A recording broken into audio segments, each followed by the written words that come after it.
Hello, everyone, and welcome to the Mana Dorks Podcast, the Magic Gathering podcast where we bullshit about whatever the hell we want to talk about. As always, I'm your host, Tasty Snackies, brought to you with my co-host, McBee. How's it going, McBee?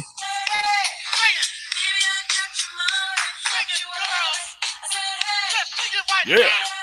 Oh, hey, it's good, man. Oh, it's going good. How's it going for you, sir? Long day at work, chilling, listening to some tunes. Yeah. Listening to some ODB. Yeah, man. Just trying to keep it ODB. Hell yeah. Old dirty Chinese restaurant. What? He's changed his name a lot. I mean, he's not with us anymore. Oh, I didn't know that he changed his name. Yeah, he changed his. Well, like jokingly. Oh, okay. He just said it in Chappelle's show one time. Oh, okay. ODB out. ODB out. Goodbye, ODB. So, how have you been, man? Well, it's been a while. It's been like what? It's been a while since our last live cast. Don't sing stained lyrics to me, man. It's been a while. That's the only lyric to that song I know because he says it's been a while like a million times. Quite a few. I played that on my radio show the other day. Mm-hmm. It shows up on my list of songs that I'm supposed to play, and I somehow managed to drop it to the very end of the 90s at noon and like kind of keep it from playing. That's a 90s song? Reportedly. I thought that was a 2000 song. That's what I thought too, but my boss assures me it's a 90s song. I'm like, I think you're getting old, my dude.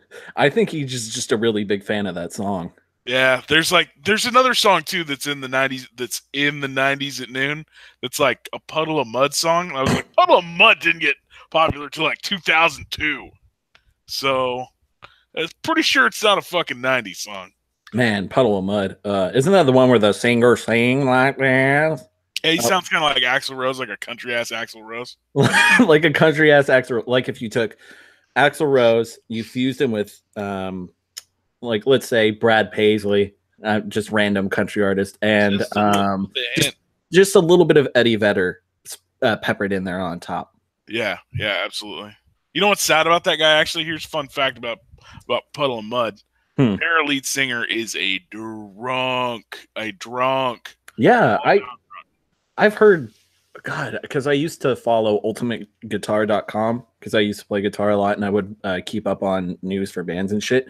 I just kept seeing that guy pop up. Like he would get into yelling matches with people in the crowds and he would like get into fights and shit. And he was just an all around degenerate.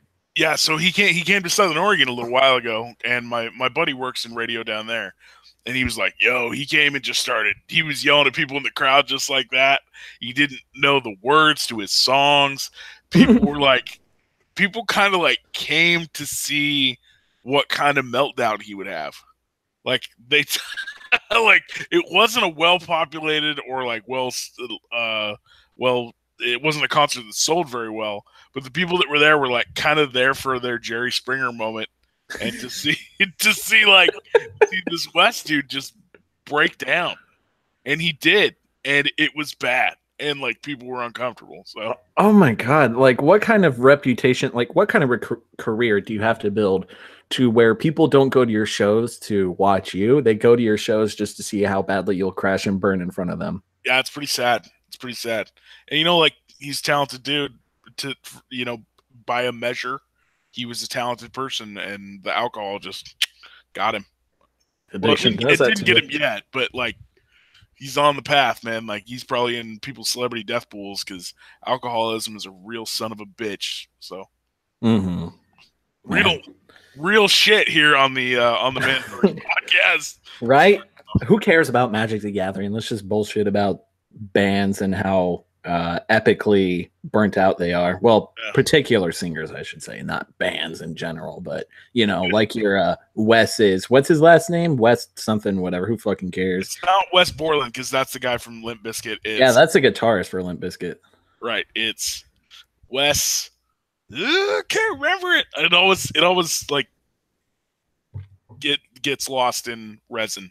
Basically, it falls into a pit of resin in my brain and then just gets fucking dragged down like the little Brea tar pits and shit. Lost into the brain ether. Yeah, exactly. We do have actual Magic things to talk about. For once. Yeah.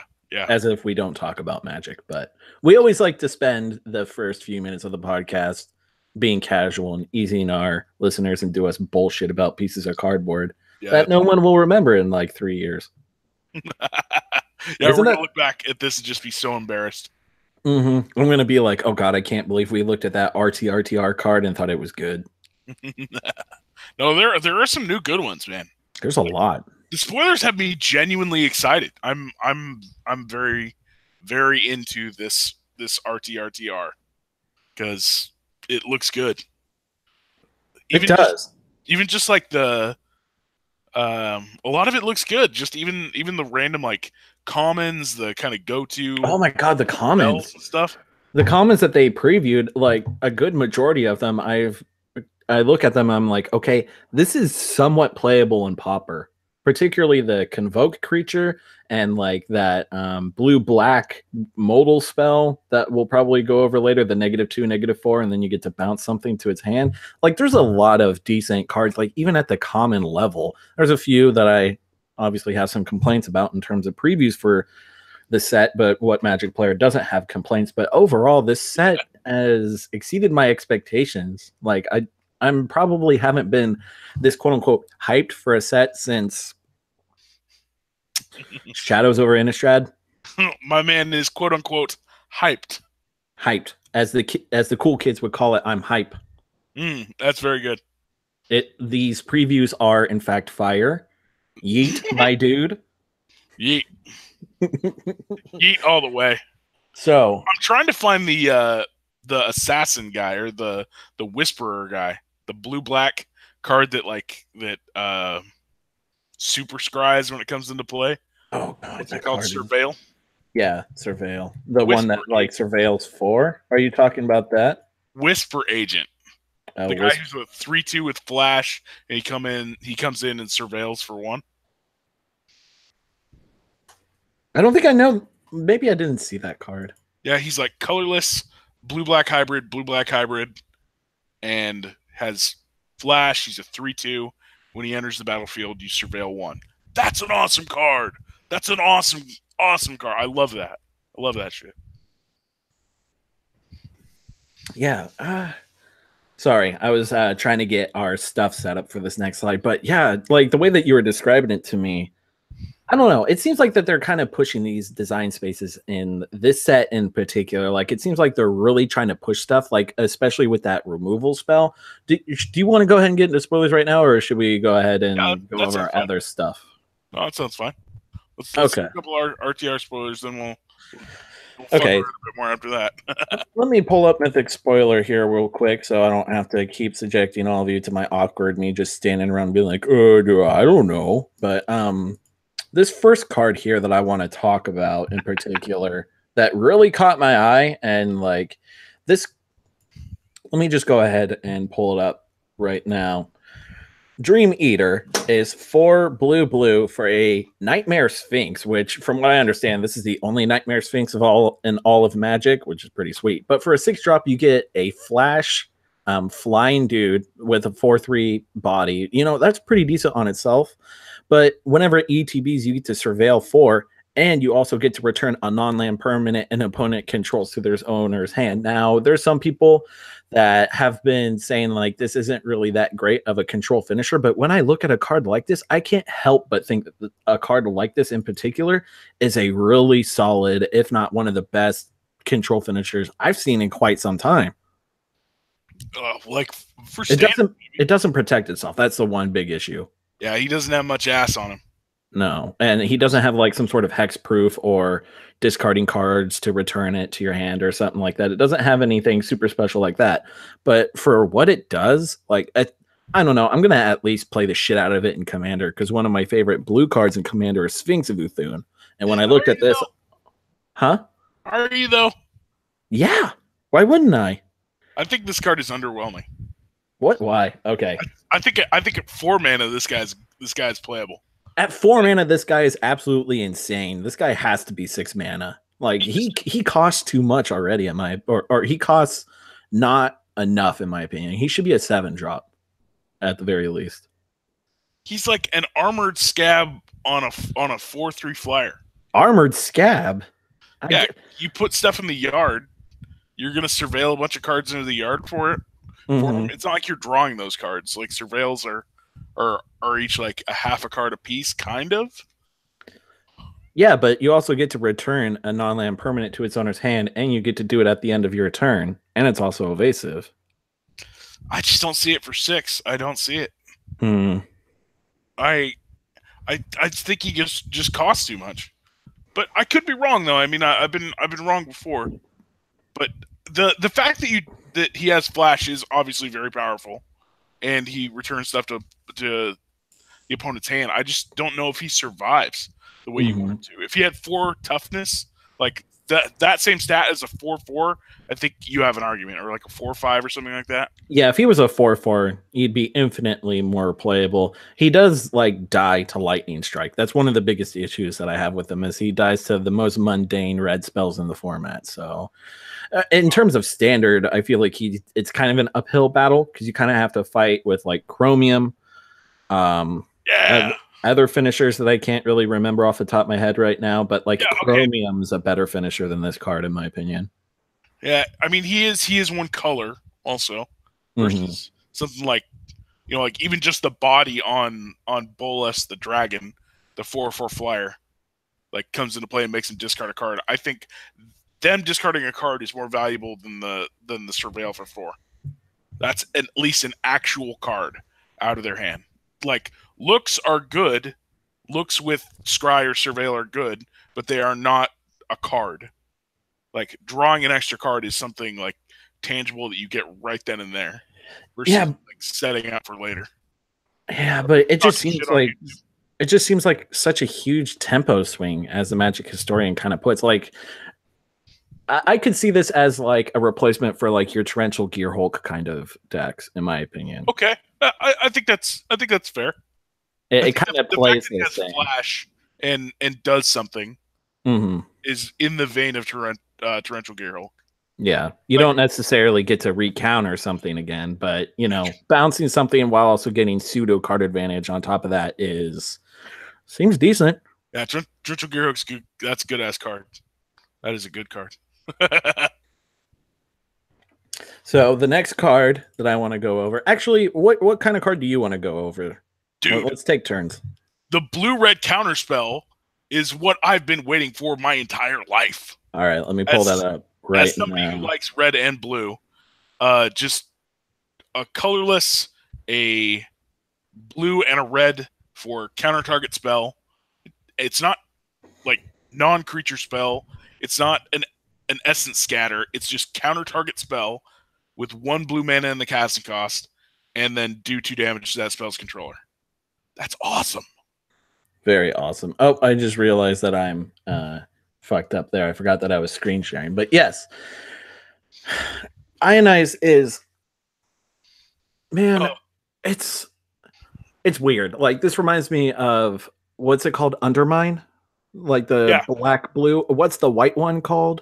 Absorb. This kind of feels like it's part of that cycle, like they're completing that cycle. Was there any other ones that are kind of in that same vein? Counter Squall. I guess you could say the blue-green one from the original Ravnica. What was that one called? Void Slime? Yeah. This kind of, I guess you could also argue that Counterflux from Return to, or the original Return to Ravnica kind of fit that slot. But I feel like Ionize does a much better job of that, because it really kind of, it does a better job of displaying a blue-red counterspell. You know what card this reminds me of? Mind Swipe. Do you remember Mind Swipe from Khans of Tarkir? Negative.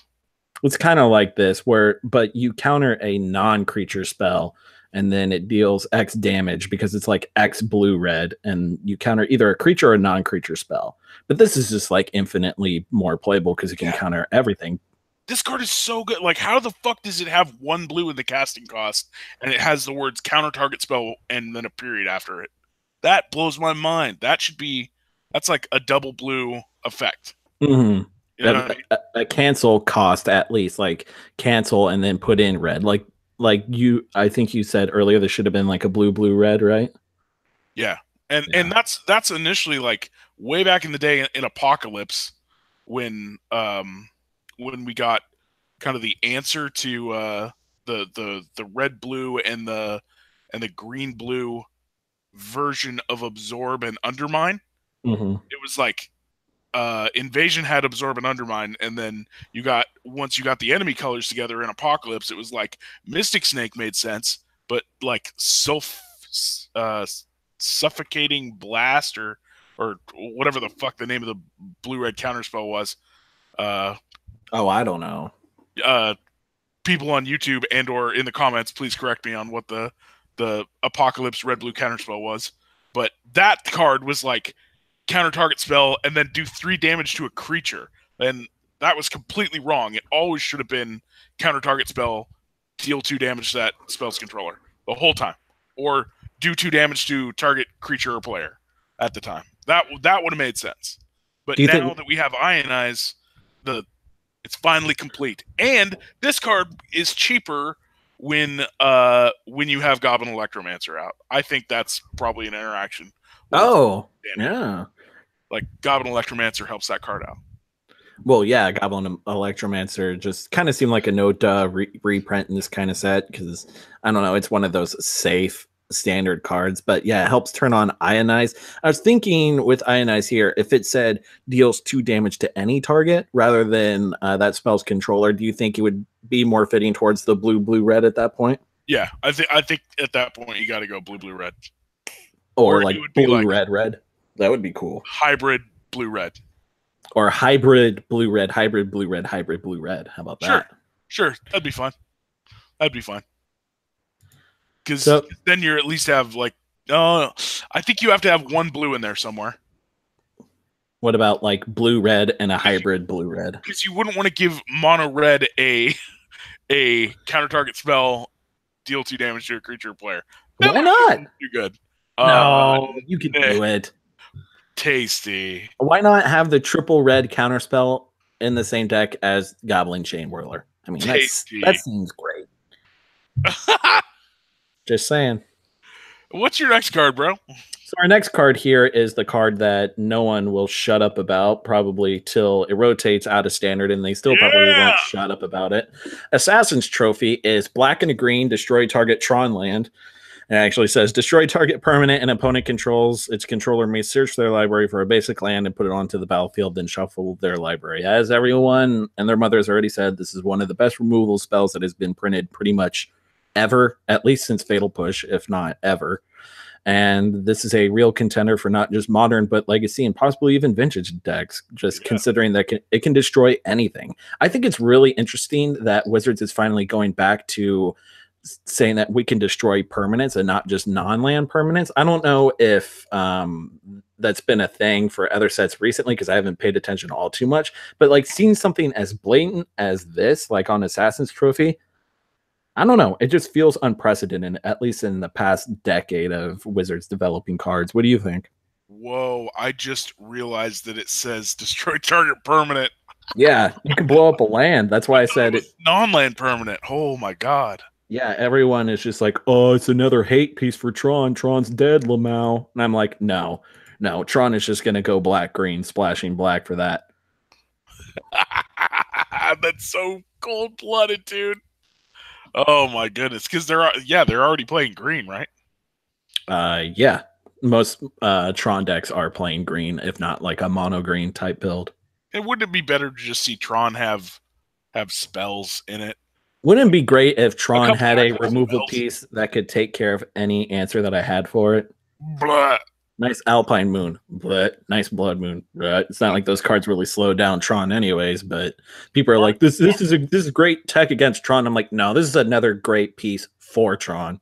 Arguably, you don't have the mana to cast that card when Blood Moon comes down. Possibly. But it doesn't matter anyways, because you're thinking of casting turn 3 cards. So hey, speaking of which, dude, should we read that thing? Oh yeah. So I mean, since we're talking about Tron right now, let me go ahead. Before I do that, should I just do another card? No, I'm looking up the image right now. I'm just pulling it up so that way I can screen share it. Okay, so I saw this in a Facebook group and one of my friends posted it, so I have to read it and share it with all of you. Attention, all Tron players. I just wanted to express my deepest condolences for your loss. Yesterday, if you weren't already aware, Wizards gave you a last chance to learn Magic through the Card Assassin's Trophy. Because of this, I'm sure you are all wary on the fundamentals of Magic. What do I do now that I can't chimp out and cast Karn turn 3? Well, a couple of my associates and I are working on a plan to teach you Magic. We have dubbed this program the Fundamentals of Magic for Reforming Degenerates. In this program, we will teach you new concepts like casting a 3-mana spell on turn 3, how to interact with your opponent, and even programs such as not eating Elmer's glue during gameplay. Courses will be starting sometime after Return to Ravnica. But we are taking applications now. Them sick burns, my dude. Wow. Yeah. Wow. Somebody get the aloe vera. Somebody get... how do you counteract salt? Because that is like one of the saltiest posts I've seen in a while, but it's also one of the funniest. It's fucking hilarious. Yo. That guy just was being salty on a bunch of slugs. A bunch of Tron slugs getting salted. And then melting into a pile of Tronly puddliness. Dude, I don't really think that this card means the end for Tron. Like, Tron is still... Tron is the deck that will never die off until they ban like a Tron piece or something, or they just print some sort of card that just absolutely eviscerates it through, like, there's no way that the deck can recover, even though they've tried printing hate pieces over and over and over and over and over again. Tron has proved time and time again that it's probably one of the most resilient Eternal decks ever. Man. Obviously, like modern style Tron here. Green X Tron with Karn is what we're talking about. Just, God, turn 3 Karn is so dumb too. Like, turn 3 Karn, you mean? Yeah, turn 3 Karn is super dumb. It is awful. It's awful to face off against. It's unfulfilling to play. Personal opinion, obviously. Welcome to Magic, sir.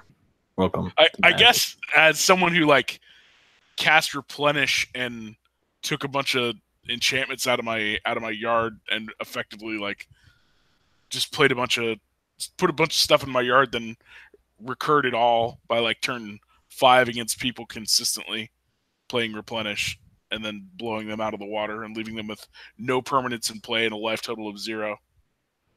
Like, been done to death. Yeah. It always feels good to dominate people like that in Magic. I mean, what are you going to do? Sometimes you corpse some people, whatever. So this next card that I want to go over is... I'm sure y'all can hear my dogs going off and being dogs. Question for you. Where are my dogs at? Where are my dogs at? Sorry, I'm trying to get this shit all figured out because I'm about to close my window so we can stop hearing these motherfracking dogs. That sounds like the beginning of a Jane's Addiction song. When you just hear a bunch of dogs barking. What song was that? Been Caught Stealing? Yeah. Yeah, I remembered. 90s classic. Yeah. I remember that specifically from Grand Theft Auto San Andreas. Yo, shout out to the guy, by the way, on MTG or on Mythic Spoiler that is putting looks like Dredge got a new toy on every single card and getting hopefully upvotes on it. Well, he got one upvote on that. But yeah, it's kind of a meme. Looks like Dredge got a new toy. I'm active. So good. God bless that guy for keeping it alive. It's fucking amazing. The dedication is real. Yeah, shout out Tyler Bass or Bass, whatever. Tyrone Bass. There we go. That's what we'll call him. Tyrone Bass. So our next card here, Niv Mizzet Perrin, which is a rare and not a mythic, interestingly enough. For a triple red and triple blue, we get a Dragon Wizard 5/5 flying. Whenever we draw a card, Niv Mizzet Perrin deals 1 damage to any target, and whenever a player casts an instant or sorcery spell, you draw a card. That's any player. I just now realized that it's any player. Wow. That's a lot of devotion. This guy and Karanos are best friends. Oh, yeah. I guess it does turn on Karanos' devotion. Best friends. Forever. What do you think of this card? I think it's interesting. It's a very Niv-Mizzety. It looks like Dredge got a new toy, man. I mean, what can you say? I think it's interesting that it can't be countered. Like, it better not be countered, considering you have to invest triple red and triple blue into it. It would just feel real bad to have that thing countered. Well, But since I wasn't a big fan of original Niv-Mizzet, because it was a little small for my taste. what, the original Niv Mizzet? Yeah. The infinite combo Niv Mizzet. Yeah. What? Not a fan. What? Not a fan. Flavor fail. Oh my goodness. Get out. Get out of this podcast right now. Niv-Mizzet Draco Genius is a cool card. I played that in Commander and loved it. I actually don't like that one at all. This is why we have a show together, man. Yeah, so we can argue about Niv-Mizzet iterations. We should do it like people have political discussions. Fuck you, you Nazi! Listen here, you Draco Genius apologist. Piece of shit. I can't believe that you vouch for that garbage card that is just straight trash. All you ever do is claim dragon privilege, dragon privilege, dragon privilege. What are you, some kind of Niv-Mizzet parent centrist? Cuck. You beta. Good times. That's good times. So I think that card is awesome, though. I love what it does. Does it go infinite too? Like, do you curiosity it and then it's just done so? You set it off and they're done?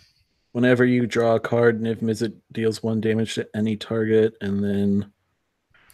And curiosity is whenever you deal damage to a card, right? Let me look up curiosity right now. I'm pretty sure that's what it is. Curiosity, MTG, Innistrad printing, sure. Whenever enchanted creature deals damage to an opponent, you may draw a card, and then whenever you draw a card... Yeah, this goes infinite with curiosity. Game! Seems gay. No, seems pretty great, actually. Yeah. Another infinite combo piece. So now the question is this your commander, or is Niv-Mizzet the Firemine your commander? Probably this one, considering that it can't be countered, so you could fight through counter magic if you really wanted to. Now we're talking. Yeah, and you draw a card whenever any player casts an instant or sorcery spell. This might actually end up being better than Niv-Mizzet the Firemine now that I look at it more. Of course it is. Of course it is, Nick. So, my good dude, are you deaf? Why do you ask? Because we have a clarion here. Not clarion ultimatum, but a deafening clarion that says 1 in red and a white. For a sorcery, we get to either deal 3 damage to each creature. Creatures we control gain lifelink until end of turn, or we get to do both. I don't get this card. I don't like the two things seem unrelated to me. I mean, they're both, one is very red, one is very white, but I don't see how the two things relate based on the picture that I'm looking at there, I guess. Well, does lifelink read like if this deals 3 damage to my creatures and I give them lifelink, do I also gain the life from that? No, it's not for damage taken. It's just damage dealt. Yeah. So that's why I'm like, I mean, I'll say this for this card, though. If you like clear the way and then you have big guys that are coming in to bash their face in, that's kind of neat. Okay, so maybe this is like a sideboard card for some sort of Naya deck where you're like clear the way and then my mid-range guys get in and gain me a bunch of life back that I lost in the rush. Or maybe some sort of swingy combat step where that lifelink could either mean, like, let's say you reached a stalemate on the board and you decide to just swing in with everything and gain a huge lifelink upswing and hopefully clear a large majority of the board out. A card like this could be very useful, it seems. Yeah, maybe that's it. I mean, obviously in limited, this card's going to be pretty goddamn good. Yeah, this card. You're going to want to play this one. This goes in your 40 cards. Yeah. This takes the place of Sweltering Suns in Standard, though, being the red 3 CMC spell that deals 3 damage to each creature. But the fact that you have to include white into it, like, yeah, I get it. We're in Ravnica. Color fixing is a thing, and we have the Buddy lands and we have the Shock lands. But I don't know. Like, maybe there's just some really cool Jeskai control deck where this is a part of. Could just be the Wrath, the early game Wrath for a Jeskai control deck. Yeah, I can certainly see that happening, and it kills off a lot of the little idiots that are probably going to be in any kind of green-white deck, right? Yeah. Well, I mean, Chain Whirler kind of does the same, but yeah, this. I don't know if you'd want to play this and Chain Whirler in the same deck. That might not work out for you, but or would it? Or would it? If you're greedy enough, you can make it work. You can make anything work. Oh, it's great. It's great when you cast this after, and then you Chain Whirler, and then it's like pew pew pew pew pew, ping all the things. You gain 5s of life. So much life. Yeah, it's so much life. So a good card to cast into after. Well, let's say your opponent casts this card, and then you get to utilize your Clarion Ultimatum. This here is March of the Multitudes. For X green, white, white, we have an instant key card or key part of the card there. We have Convoke, so, you know, that's decent. Create X1/1 white soldier creature tokens with lifelink. And this is instant lifelink already. Yeah, this is instant speed. So this can be playable, but we are living in a meta with Goblin Chain Whirler, and I'm not saying, oh, just because Chain Whirler, all X1s are bad, but this is, like, what's another good 3X spell that was instant? Sphinx's Revelation. The difference between this and Sphinx's Revelation is you have massive amounts of card advantage, but in here, it seems like you kind of just set yourself up to losing, unless you wait until the absolute last moment and then cast it end of turn and then swing in with a bunch of life linkers. Oh, you're so right. This is the green-white version of Sphinx's Rev. Yeah, pretty much. Like, instead of drawing cards, you get little dorks. And it's synergistic because of the Convoke. Hey, does Chain Whirler have first strike too? He sure does. God, it's so fucking dumb. Oh, and by the way, Fibblethip is in here. Like, if you look up the art on the internet, like Twitter or whatever, you can see right here where my mouse is, Fibblethip is hiding from God, what card was it? I think it was Totally Lost where he first appeared. Interesting. Yeah. Well, I like this March of the Multitudes card because, like, even though Chain Whirler exists, this thing's an instant. So you just wait until after he whirls his little chain around, and then you cast this and have a bunch of blockers. Or yeah, you don't have blockers, and then you kill them on the crackback. They do have lifelink. Eat shit and die, motherfucker. And they're white guys. They're little white men. So two things we know about them: they're good with anthems and full of privilege. Privilege, you say? That was a stupid joke. Well, I mean, I guess if privilege position is in the set too. Yeah, what card do you want to go over? I like the Beast Whisperer card. Oh, good choice. I think that's a good one. It's 4 mana, 2 green, 2 colorless for a 2/3 elf. And when you cast a creature spell, when you cast, not when a creature enters the battlefield, you cast a creature spell, draw a card. I love seeing draw a card on any Magic card. It usually is a good thing. Seems like draw a card has been showing up a lot more on green cards than blue cards lately. All right. That ain't a bad thing. No, that's fine with me. Yeah, this card is fucking fantastic. Not gonna lie, I slammed Soul of the Harvest in as many green commander decks as I possibly can, and that's whenever another non-token creature enters the battlefield, draw a card. And this is just a cheaper version of that. Yeah, you have to cast a creature spell, but you build your commander decks around it, or you don't even have to build your commander decks around it. If you have enough creatures, you got Beast Whisperer, you got a nice little draw engine there. Or you use that thing we were just talking about, the Convoke thing, to just it's Sphinx's Rev, and you get guys off of it. You got this dude in play. Well, I mean, you don't get to draw the cards. No, you don't. Oh, because it's got. I just said it. Because you have to cast a creature spell. Right. Not cast an instant with Convoke. I know, that's dumb. Bad McBee, jeez. I know. I just talked about that, and then I was like, "Oh, it works like that, right?" Nope. Proven wrong, sir. Is there any other card in particular you wanted to discuss? Yeah, there was one other one. The card that I predicted.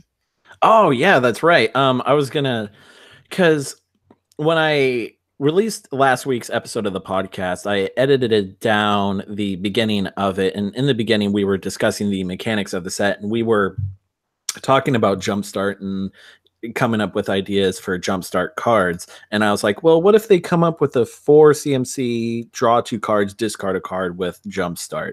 And then you, McBee, said, go ahead and explain our next preview card, because it's just going to be Inspiration with Jumpstart. And that is exactly what you predicted. Yeah, the card is Chemister's Insight. It's an uncommon, and it's Inspiration with Jumpstart. So just a strict upgrade from Inspiration. Just much better. Like this card is, I've always been a big fan of Glimmer Genius as long as it's been in standard, and I think this card is much better than Glimmer Genius. It reminds me a little bit of Think Twice. Yeah. Twice. I think there is a Think Twice kind of card in this set, but we'll go over that later. But this card is, I also love that art. See the upside down and everything, just because of the shape of the glass sphere, and she's standing upright, but because of where it is, she looks like she's upside down. And the dude who did the art, Josh Haas, I'm going to say it's Haas, did a really good job with this art. I've been complaining a lot recently about a lot of Magic's art looking similar, but this is a real standout piece. You don't like it? I like it. I think it's great. I think it's a good card. No, I'm just reading the I'm reading the comments on Narcomoeba. The cards on are they talking about Dredge? This guy said looks like Dredge got an old toy, and then people are like, this card is a reprint. It's already in Gathering. It's in Future Fight. Most Dread decks already run it. God, you fucking idiot. You got trolled. Gotta love stupid people being stupid. It's fine, man. I mean, he's a problem. Get trolled. Oh my God, that's so good. It's the little things, Nick. It is the little enjoy the little things. Like Izoni, 1,000 Eyes. So my question with Izoni here, 1,000 Eyed, is this supposed to be the new guild leader for the Golgari, or is she just a legendary creature? I don't know if Jared is still in the picture. From what I understand, I think Jared may have died. Jared was the son of a bitch. And then Savra was the leader of the Golgari before Jared. From what I understand, Jared may have had a role in the main story for RTR. Regardless, Izoni, 1,000 Eyed, this legendary Golgari Bay, is an elf shaman with undergrowth. Whenever Izoni enters the battlefield, create a 1/1 black and green insect creature token for each creature in your graveyard. And then for black, green, and sack another creature, you gain 1 life and draw a card. This is kind of a weird, like, food chainy kind of card. It's a neat one, though. Her name sounds like she should be from Kamigawa. Yeah. But good card, though. Better than Jared's stupid ass. What? I lost far too many games to Jared. I was about to say, Jared's sweet. Yeah, Jared's an asshole. Jared is an engine that you cannot stop. Yeah, man. You couldn't survive all the flings. He just kept throwing things at you, and maybe a card like this, like you build your commander deck around it, and you just keep pitching stuff in your yard, because it does have a sack outlet built in itself. Now you do have to pay mana into it, which kind of sucks. But I don't know, like this. I'm not saying like it's Marin or Savra levels of Golgari generals, but it could be up there. This card. I think if you play this card, it's not a focal point. It's not your general. That feels like a card in your deck if you're gonna play it. Yeah, part of the 99 seems a bit better in that aspect. But these, I'd be fine with summoning that in some green black monstrosity. Let's take a look at these new split cards. So with every Ravnica set, we always get split cards. Now, this one in particular is Response Resurgence, which what is it supposed to be? Because usually the two names have a word that connects them together. So is it response? Thank you. Is it supposed to be response to a resurgence? Is that what it? I don't get it. they're like they're like an antithesis of each other, right? Is that what it is? No, that's not even it. It's not even like life and death or like fire and ice. It's just like two. It's just alliteration. It's just two fucking things that have R at the front of it. Yeah, it's kind of dumb. Like the last time we saw this mechanic was in Dragon's Maze, and we had stuff like turn and burn. But Right. and what's the red white one that's used in modern sideboards?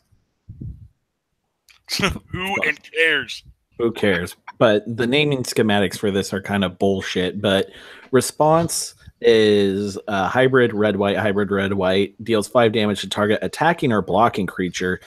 It's an instant, so it's a better Gideon's Reproach for a bit more intense of a cost. And then Resurgence is creatures you control gain first strike and vigilance until end of turn. After this main phase, there's an additional combat phase followed by an additional main phase. Jeez, first strike and vigilance? Holy shit. Yeah, quite interesting. You can't cast both at the same time because it doesn't have fuse, but whatever. What do you think about a card like this? Is this something like, let's talk about like Commander. Would you play something like this in Commander with that double combat thing? Yeah, Boros, some sort of Boros Commander, certainly. But it would have to be what, like Tajik or something? Because like Aurelia, obviously you wouldn't need this card because it's another Aurelia effect. Who cares, right? That's funny because you say Tajik or Tajik or whatever and Aurelia, and I think that's both of them in the art, actually.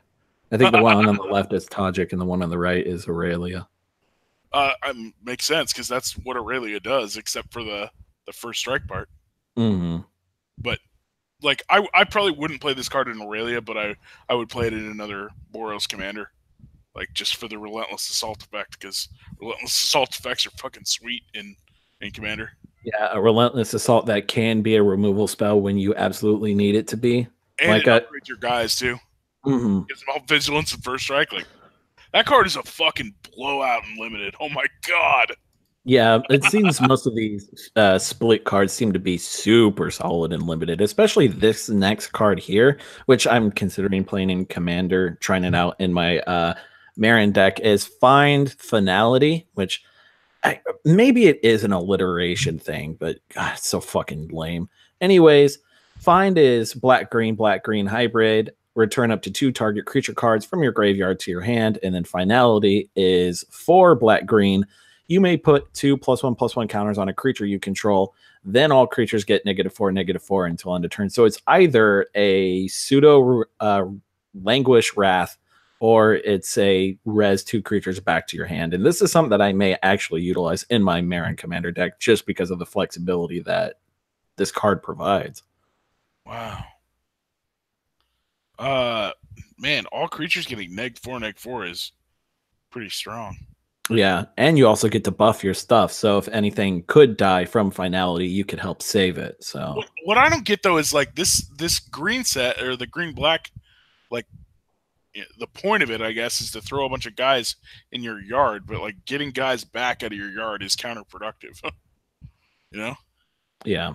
Like I see if you're just tossing them in there and then you're gonna like rebuy them later on, and that's like the functionality of green, but it seems like there's a lot of cards that are already like counting on there being a lot of dudes in the yard, and then to res guys or to bring guys back to your hand is just like going to take away from what synergies you would have had with having a lot of guys in the yard.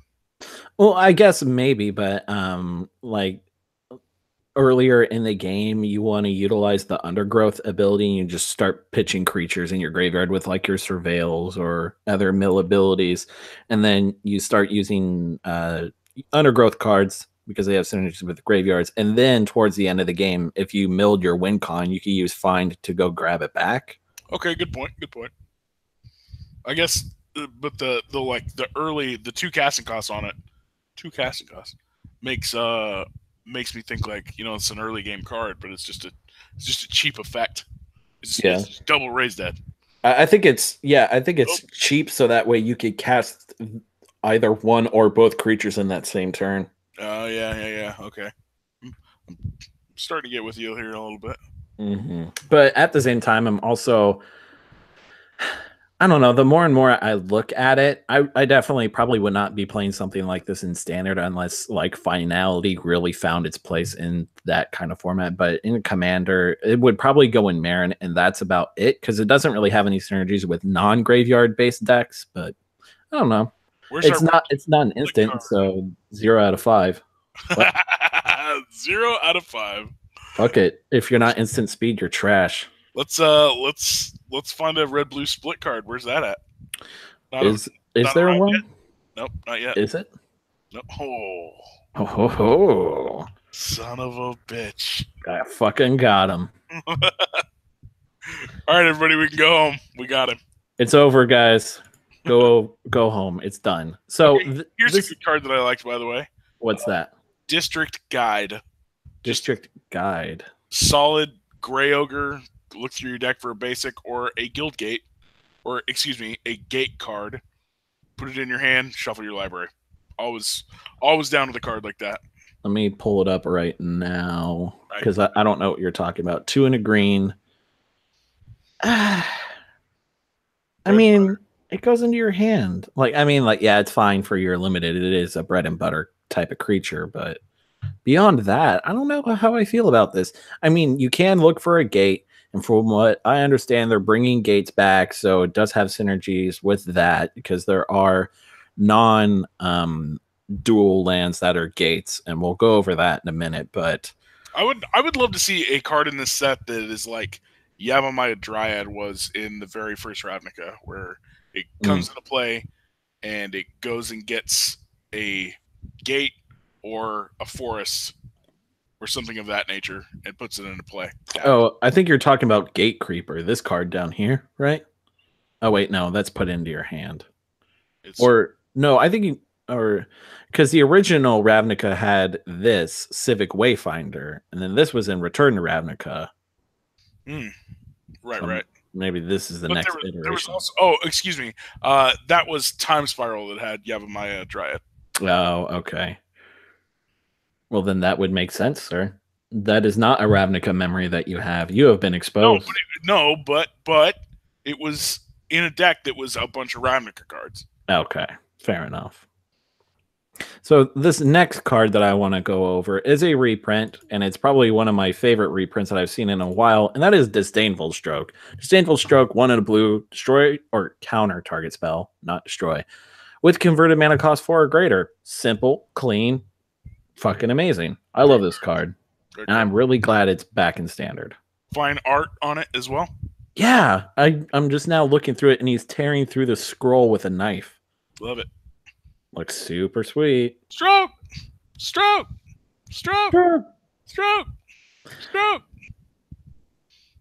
Get out. You just made this video unmonetizable. Stroke me. Yeah, I was about to say the same song that's played on the radio constantly. Do they play that on, or do you guys play that on your station? No. It's way too old of a song. Stroke. Yeah, it's no good. So this next card here, Gateway Plaza, land, gate. Gateway Plaza enters the battlefield tapped. Whenever Gateway Plaza enters the battlefield, sacrifice it unless you pay 1, tap, add 1 mana of any color. This is, as we can see down here in the Saurus, Jesus Christ, I can't talk. It is the exact same card as Transguild Promenade and Rupture Spire, except, ooh, it has a gate, so it's cool and interesting. Fucking kill me. God, I hate this design, this card design in general. I strongly dislike Rupture Spire and Transguild Promenade just because I find them to be super lazy land designs. Like, just have another Unknown Shores or Shimmering Grotto type of effect. Stop calm down, man. I'm sorry. I strongly dislike this design of a card, especially when the word gate is slapped on it for your gate synergies. When Transguild Promenade should have just been reprinted in its place. This card just screams lazy to me, in my opinion. Dude, calm down. It's a limited card. I realize that, but I'm a Magic player, and I have to find something to get angry about, okay? I have to. Yeah, otherwise, I'll die from over positivity. This is a fine card for limited. Yeah, it's I like that there's a clear divide between cards that are like clear bread and butter limited cards like your wind drakes of the world and snapping drakes. And I mean, you can have bad cards. I mean, that I'm not too concerned about. It's just I just unreasonably hate this card design. the art is beautiful though. It's fine. I mean, it looks good with like the fall aesthetics and shit, but honestly, if this would have just been called Transguild Promenade instead, I would have been none the wiser. And I probably would have been stoked because I would have been like, oh, that's a cool art for Transguild Promenade. But it wouldn't be a promenade. That's clearly a plaza. What is a promenade, anyways? It's a covering. Oh, well, okay, then that makes sense. Got him. Got him. Got he. But as I think this is the first non-dual colored gate card besides Maze's End. I think Maze's End is also a gate, if I'm not mistaken. Yeah. But hey, it's another card for Maze's End, so it's another way to add to that win con. So I can't complain too much about that. Nick, how long have we been going? Oh, fuck if I know. Let's look. Started streaming 50 minutes ago. Oh my god, that's so long. How? Has the chat been blowing up? Are people hovering at us? Dude, the chat's been blowing up the whole fucking time. Yeah? Yeah, man. About white privilege? About everything. About everything? Oh, good. Good old Schomburg's been hanging out. Nice. Hell yeah. Everyone's been chilling out. We even had Magic Story in here for a little bit. I don't know if he's still here. But question for the folks listening right now, by the way. Did you, listening right now or watching right now, get to check out the Ristic Study video for Black Lotus? Oh god, it's such a good video. So good. For those of you who, for some reason, are subscribed to me, but not also subscribed to Ristic Studies, please check out this video right here, the Black Lotus. I'm sure you already have, because look at those views. 321,527. This was uploaded less than 10 days ago, and he's already about to crack 500,000 views, and he's near the 100K subscriber mark, so that's fucking awesome. I'm really glad for him. I hope he goes beyond that and goes up to like 200,000, 300,000. Dude, what he's doing is so good for the game. It's so good for the game. Like providing some context and some history behind Magic cards and about like how Magic cards can be better, how like the way they make people feel, why they motivate us to do certain things. It's a really good channel, and that episode in particular is landmark because it like you're talking about how much a Black Lotus sold for, about where it's been in the past.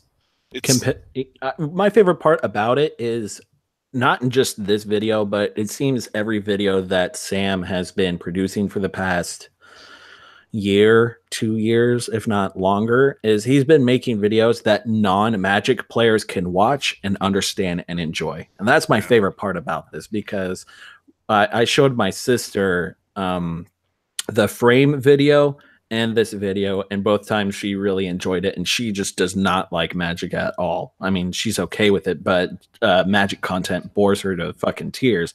But videos like this, where like actual love and care and effort are put into it to not only entertain the Magic player, but just entertain the average audience member, really shows. Yeah, plus my man's voice, smooth as silk. Not as smooth as yours, baby boy. No, he's way better than me. You think? Yeah, I sound like I belong on a Ford commercial. That guy, I want him to fucking narrate my life and shit. He does such a good job. Like that might be a good idea. We'll just make it. This video, if he ever watches this as somebody in radio, I'm jealous of that guy's voice. So he does a good job. I'm gonna have to DM him on Twitter and tell him to take your job. Slide up in them DMs, boy. My buddy Sean here, he's in need of a good firing, and I heard that you're a good fit for that. I'm sure he does something more lucrative than what I do. In fact, I guarantee he does things that are more lucrative than I do, and by that I mean his job is more lucrative than mine. So if you have not seen the Black Lotus video, please go do that, because it's landmark, man. It's a really important video. Yeah, it might be one of the most important Magic videos, not of just this year, but like probably at least in the past, ever since Magic the Gathering content creation in general. I think that one and the lightning bolt one are really interesting too. Lightning bolt's an interesting video. Have you seen his Thragtusk one? That's also a fucking amazing one. Oh, I don't think I've seen that one. Yeah, the Thragtusk one is great, and his Seb McKinnon piece. All of his artist pieces, but particularly the Seb McKinnon one is just chef's kiss. Nice money. Hey, you asked me to do a couple of mystery topics, by the way. Oh, please. I figure we come up with a whole new segment based on this shit, man. Okay. Check this out. Are you ready for this? I would like to call this new segment Best Worst. Oh. What's this? What is your least favorite card to face down in a game of Commander? Oh God. That's worst. Such a the worst card to play against in Commander. Brago King Eternal. I hate that fucking card. No, not Brago. Parallax Wave and Parallax Tide. It's a combo between the both of them. Those cards are absolute fucking cancer to play against. What? Why? Have you played against the Parallax Lock with Brago as a commander? It is the worst time. Okay. It is the worst time in Commander I've ever had, hands down. I'm looking at you, Garrett. I know you watch these Commander videos. Garrett, damn you. So I'm guessing you're also asking for the best one. Well, what about you, actually? What about you?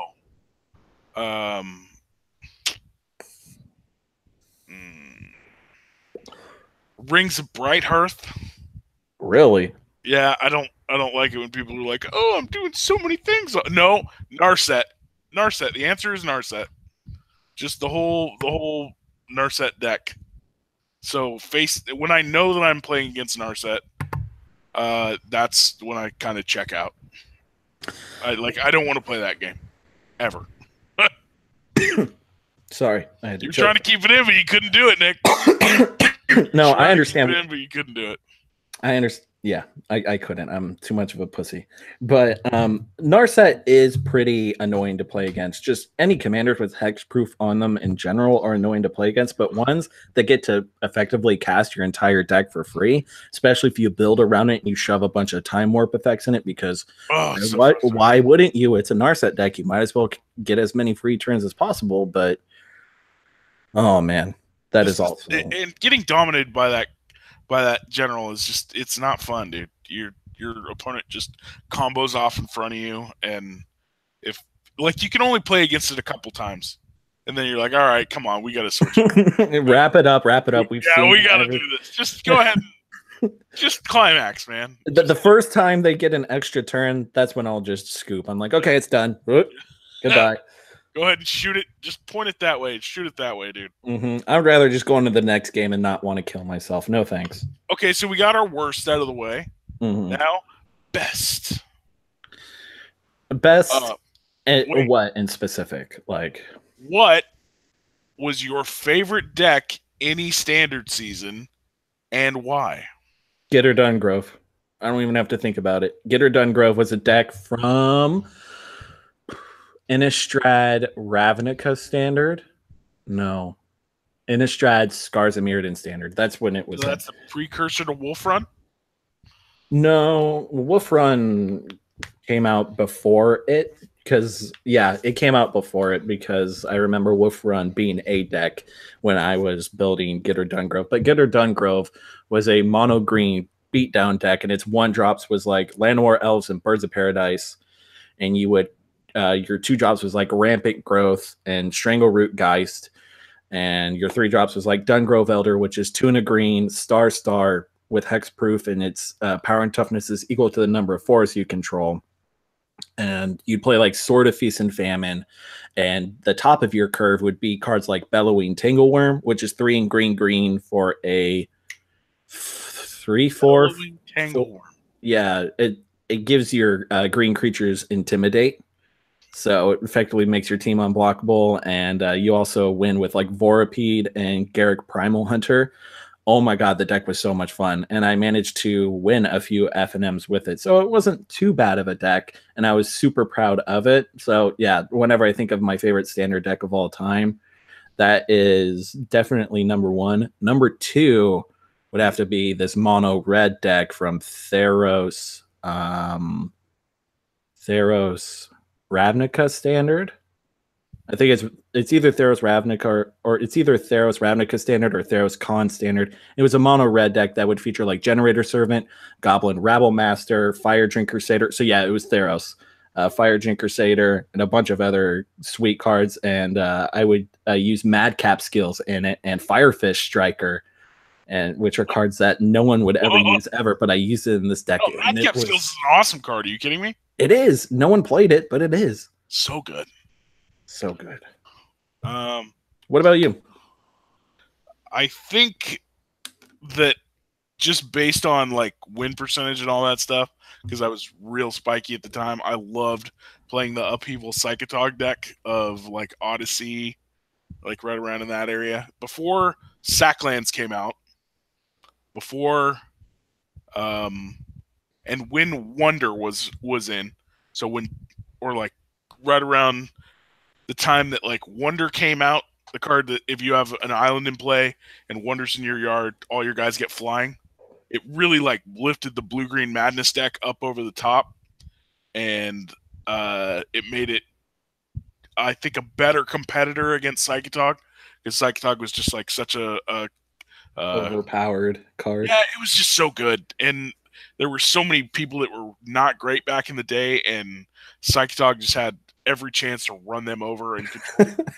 And like people just didn't understand how powerful the like Upheaval float mana play Psychotog thing was. Yeah. And when they lost to it, it was like, oh my god, what the fuck? Over. I've never played went really far. You countered a bunch of my spells, and then nobody has anything in play, but you have a Psychotog, and you're swinging in for like 15 damage. And does Upheaval also grab lands as well? Yeah, it super does. Oh my god, that sounds so good. That's why I got banned in Commander. Look at me pitch my whole entire hand, and you're dead. Yep. God. And like you'd play this good blue-black control deck against them that just had a like combo win that they couldn't do anything about. But the second place deck is probably Blue-Green Madness after that, just because like Blue-Green Madness was incredible. Like it I think opened people's eyes in Magic to what the tempo strategy really was about. Kind of like an aha moment kind of thing. Yeah, like in the way that the Sly deck brought about, like back in what 1994 or 5, like people saw a deck with a bunch of little creatures and burn and like turn that into a deck archetype. Mm-hmm. Like a tempo deck didn't really exist in any fashion before I think the Blue-Green Madness deck was out. Like something that relied on small, efficient creatures that could get a lot bigger, and it had bounce and evasion in it, and it was just like it was killing you in a kind of mid-rangey way before instead of swarming you. And it was just a great deck. It was a great deck and a great concept. And I think a lot of decks nowadays, like, they utilize some of that strategy from Blue-Green Madness in some way, shape, or form. I was about to say that deck. I was about to say that deck kind of transferred over to Pauper now. A lot of those pieces, because Wild Mongrel was a part of that deck, I would assume, right? Yeah, it was like Wild Mongrel, Basking Root Walla, Arrogant Worm, Aquamoeba, Merfolk Looter, Wonder when it came out. Mm-hmm. Wonder was so good. I don't know if Wonder's Pauper legal, but I know I think those other cards are Pauper legal. Because I know for a fact Arrogant Worm, Mongrel, and Rootwalla are, because I use those in a black-green dredge deck for Pauper. Yeah, Arrogant Worm got reprinted as a common in Masters. Mm-hmm. But, folks that are watching and listening to us, let us know what your favorite standard deck of all time was. What's your favorite standard, in what season, and why? And maybe we'll talk about you next time on Best Worst. I was going to say, they already kind of did. They beat you to it. We already got some of them. So. Put them in the fucking YouTube comments. Yeah, the real comments. Even though the real comments aren't accessible until this video is done, possibly? Maybe. Good, I don't know. Good. Yeah, because there's going to be like 5 extra people that watch this afterwards. That's not true. Like 60 to 70 extra people watch afterwards. So, hey. So, you got any other questions for me, Dom? What are you doing tonight? Well, I gotta edit a video after this, and then afterwards, I might call you on my celly phone and figure out what's going on in your downstairs area. If you get what I mean. That's cool. What? Like late night when you need my love? Call me on my cell phone. What's that song? Hotline Bling, right? Yeah, Drake? of course. God, we're just talking about all sorts of music. It's been a while, and Hotline Bling, and Drizzy Drake it. And we kicked off the podcast with ODB. Yeah. Another one. DJ Khaled. All the fucking classics, man. Let's get that guy paid, man. That guy doesn't have enough money. Let's throw that guy's voice on our track and get him paid. Another one. So I guess that's it, man. That's all I have for best worst.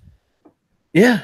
Well, great. I am a big fan of this, what you're doing, and I think we should have more of it in the future because it's fucking fantastic, my dude. More ideas, more innovations, because Lord knows I don't have any, considering how often I fucking change shit on this channel. Considering now graphics, can we get graphics for best worst?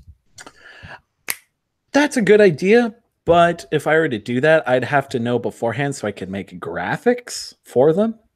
Yeah, that's what you do. You just make a thing for best worst. Yeah, that doesn't make sense, because then it would be better for me to not be on the spot and be like, duh, I can't think of the worst X thing. So yeah.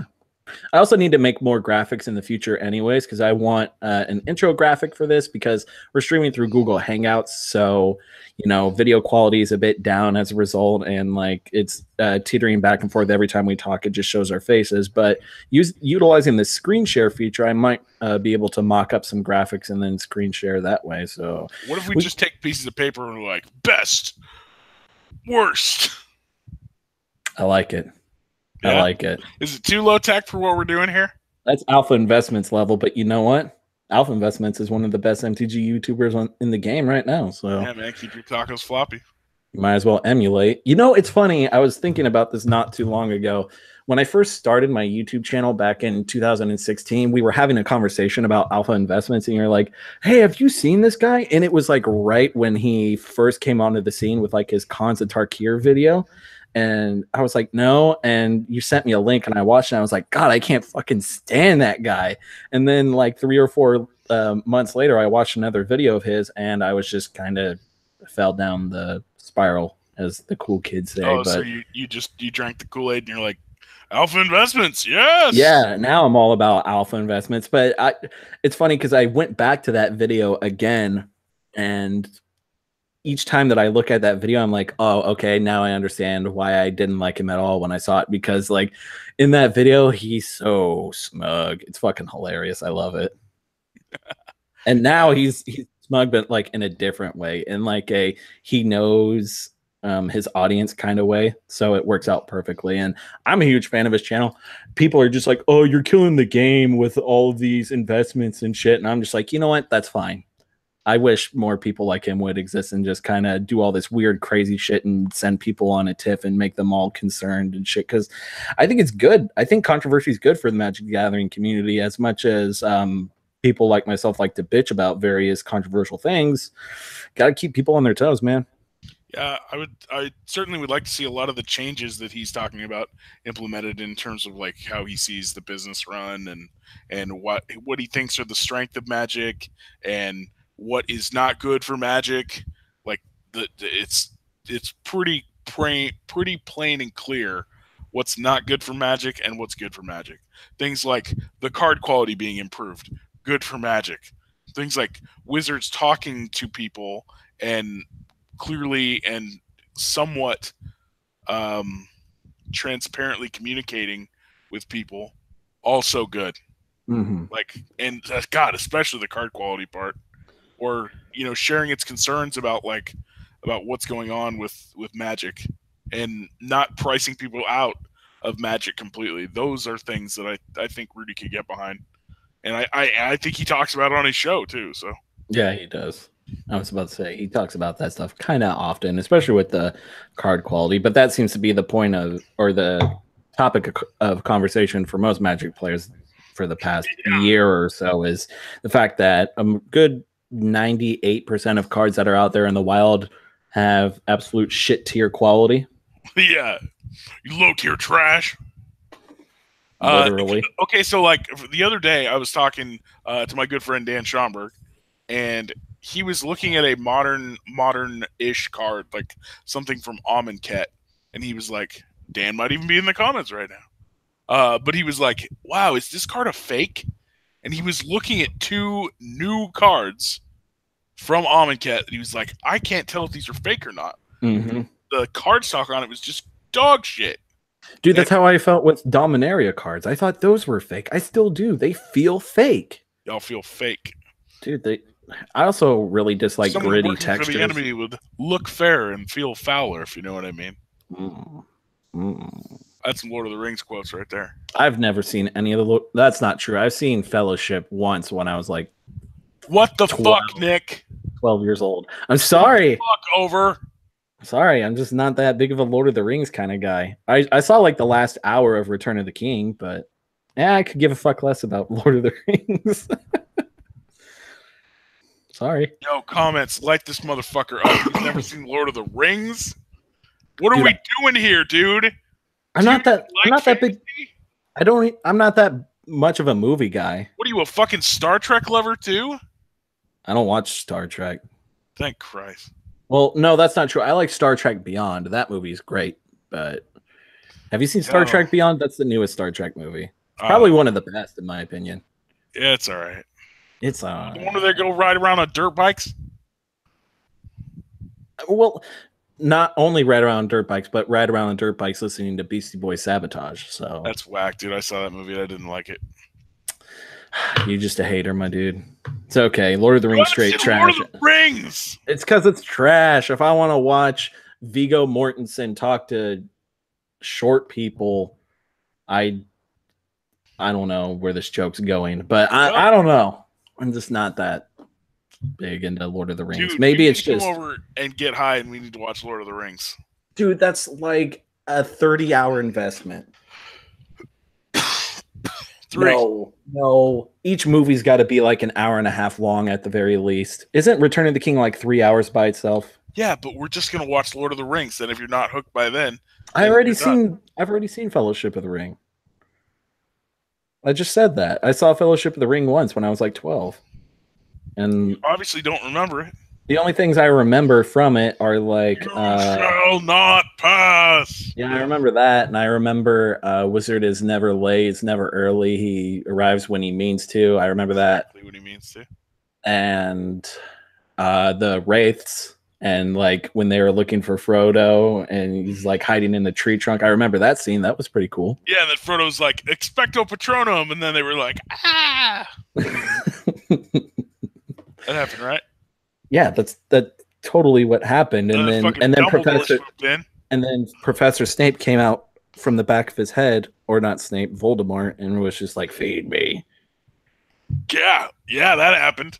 Feed and then me there was Crow from Dublin. Look, didn't those come out the same year? I'm like 95% certain that Fellowship of the Ring and the first Harry Potter movie came out in 2001. Nah, dog.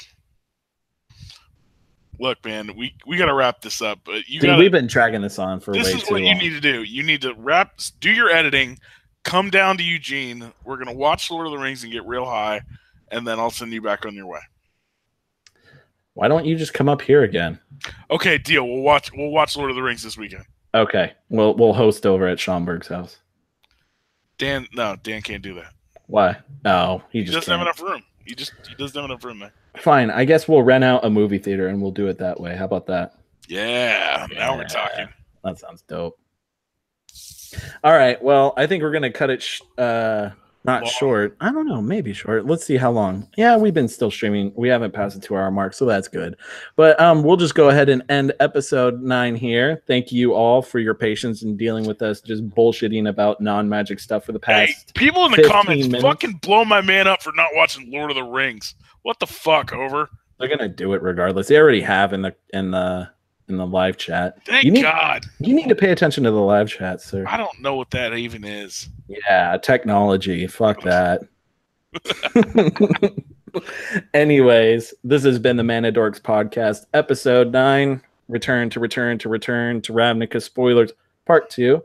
As always, I'm your host, Tasty Snackies, brought to you with my co-host, McBee. Well, music play us out. We got to do the dancing, too.